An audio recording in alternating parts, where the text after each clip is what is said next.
Hello friends, welcome to my channel. जैसा कि मैंने आपको अपनी लास्ट वीडियो में बताया था कि 11 जनवरी को मेरा बिज़नेस का प्रैक्टिकल है, तो मैं आज आपको उसी का एक्सपीरियंस शेयर करने वाली हूँ।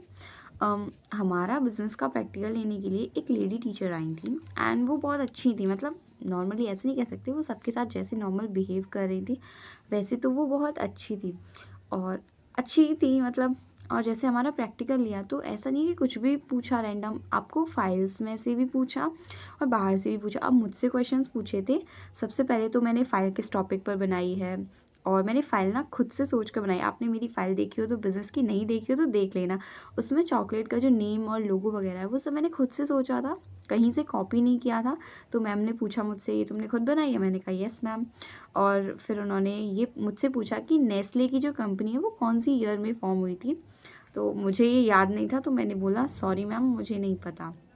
फिर उन्होंने एक एग्जाम्पल दिया, एक IRCTC कोई ऐप है जिस पे ट्रेन के टिकट्स बुक होते हैं। मुझे इसके बारे में पता नहीं था, तो मैम ने पूछा कि, फिर बाद में पूछा कि किस एनवायरनमेंट से रिलेट करता है ये, तो हमने बता दिया कि टेक्नोलॉजिकल एनवायरनमेंट के अंदर आता है।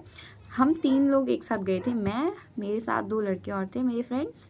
हम मतलब 3-3 बच्चों का एक साथ लिया था।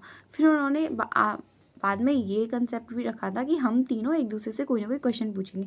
तो मुझसे एक क्वेश्चन पूछा था मेरे दोस्त ने, मैंने वो बता दिया। फिर ऐसे ही हम तीनों ने एक दूसरे क्वेश्चन पूछे तो वो भी बता दिए। फिर उन्होंने हमसे कंज्यूमर प्रोटेक्शन एक्ट के बारे में पूछा, तो हमने वो बता दिया कि एक्ट 2019 के अकॉर्डिंग हम पढ़ते हैं। और उन्होंने फिर कंज्यूमर राइट्स पूछे, कंज्यूमर राइट्स कौन कौन से होते हैं, तो मैंने बता दिया कि right to information, right to safety, right to be hear, right to choose, right to education, right to seek redressal. तो टोटल सब बता दिए। फिर उन्होंने मेरे फ्रेंड से पूछा कि आपको इनमें से कौन सा राइट आता है, तो उसने बोला राइट टू चूज़ आता है। फिर उसने अपने अकॉर्डिंग बताया। एंड मुझसे पूछा फाइनेंस मिनिस्टर कौन है ये बताओ, मैंने बता दी निर्मला सीतारमण। फिर उन्होंने मुझसे पूछा कि स्ट्रैटेजी क्या होती है ये बता दो, तो मैंने ये भी बता दिया। फिर उन्होंने खुद एक ये बताया कि जैसे मान लो तुम टॉपर हो तो तुम अपने फ्रेंड्स को डिफीट करने के लिए क्या स्ट्रैटेजी बनाओगी। वो जो एक स्ट्रैटेजी बनाओगी उनमें से मेनली तुम फॉलो करोगी। अगर कोई स्टूडेंट तुमसे पूछता है कि तुम टॉपर हो, कैसी स्ट्रैटेजी फॉलो करती हो, तो तुम ऐसा तो नहीं है कि सबको तुम उसे सब कुछ बता दोगी। कुछ चीज़ें तुम फॉलो करोगी लेकिन उन्हें नहीं बताओगी, तभी तो तुम उन्हें डिफीट करके टॉपर बन पाओगी। तो उन्होंने ऐसे बोला, खुद ही बोला। फिर उन्होंने उस बारे में मुझसे कुछ नहीं पूछा। और भी कुछ क्वेश्चंस पूछे थे जो कि मुझे ज़्यादा याद नहीं है अभी। कल दिया था ना बिज़नेस का प्रैक्टिकल, ओरली पूछे थे, तो ठीक है।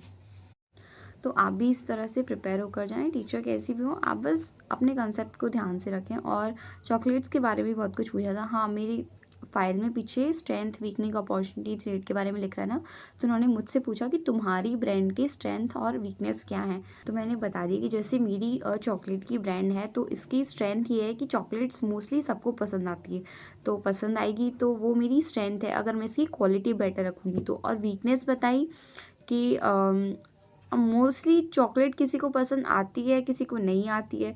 वीकनेस के बारे में मैं ज़्यादा बता नहीं पाई, नॉर्मल ऐसे ही बता पाई, क्योंकि मैंने सोचा ही नहीं मेरी ब्रांड की वीकनेस क्या है। बिकॉज वीकनेस और स्ट्रेंथ ये इंटरनल होती हैं और जो अपॉर्चुनिटी और थ्रेड है वो एक्सटर्नल होती हैं, एक्सटर्नल फैक्टर्स से अफेक्ट होती हैं। तो इस बारे में ज़्यादा बता, जिस चीज़ के बारे में मैं नहीं बता पाई उसने मैंने डायरेक्टली बोल दिया, मैम सॉरी मुझे नहीं आता, मुझे नहीं पता। और कॉन्फिडेंटली होकर अपना वाइवा दिया। जो उन्होंने पूछा वो कॉन्फिडेंटली बताया। वहाँ पे मैं ज़्यादा नर्वस नहीं हुई, ये सबसे बड़ी बात थी। तो आप भी नर्वस मत होना, बिना डरे अपना प्रैक्टिकल देना। And all the best for all of you. And अगर अभी तक चैनल को सब्सक्राइब नहीं किया है तो प्लीज़ सब्सक्राइब कर देना, वीडियो को लाइक कर देना अगर इन्फॉर्मेशन अच्छी लगी हो तो, और अपने फ्रेंड्स को भी शेयर कर देना जो कि 12th क्लास में है और उनका भी अभी वाइवा होने वाला है। और अगर अकाउंट्स के वाइवा की नहीं देखी है, अकाउंट्स का वाइवा नहीं हुआ है तो वो वीडियो भी देख। Thank you so much for watching till the and. मिलते हैं नेक्स्ट वीडियो में, टिल देन बाय बाय।